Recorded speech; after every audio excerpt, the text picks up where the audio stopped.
આપણા વડાપ્રધાન નરેન્દ્રભાઈ મોદી સાહેબના 75 વર્ષના જે ઉજવણી કરવાના ભાગરૂપે આજે પખવાડિયાના અનુરૂપે આજે દરેક મંદિરની અંદર આજુબાજુમાં સફાઈનો કાર્યક્રમ રાખેલ છે અને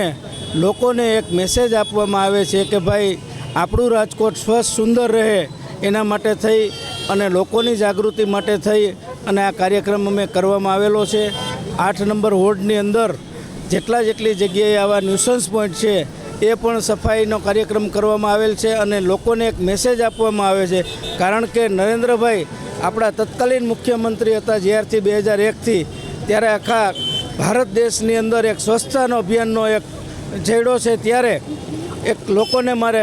એક વિનંતી છે કે ભાઈ આપણા ઘરની આસપાસ કે ક્યાંય પણ કચરો હોય નાખવો નહીં, અને હોય તો પણ આપણે એકઠો કરી અને ટિપ્પરવાન આપણા રેગ્યુલર આવે છે તો ટિપ્પરવાનને આપી દેવો અને રાજકોટ આપણું સ્વચ્છ અને સુંદર રહે, તંદુરસ્ત રહે, એવી જ મારી એક અપીલ છે રાજકોટવાસીઓને। આખું વર્ષ આમ તો કાયમ માટે સ્વચ્છતા જળવાઈ રહે એ માટેનો આ મેસેજ છે અને લોકોને જાગૃતિ આવે એના માટે થઈ અને અમે વારંવાર આ કાર્યક્રમો અમે પાર્ટી તરફથી અને સરકાર તરફથી આપવામાં આવે છે, કારણ કે સ્વચ્છતા છે ત્યાં દરિદ્રતા જે કાંઈ છે એ આપણે અહીંયા રાજકોટની અંદર પ્રસ્થાપિત કરવા માટે થઈ અને પાર્ટી કાર્ય કરી રહી છે।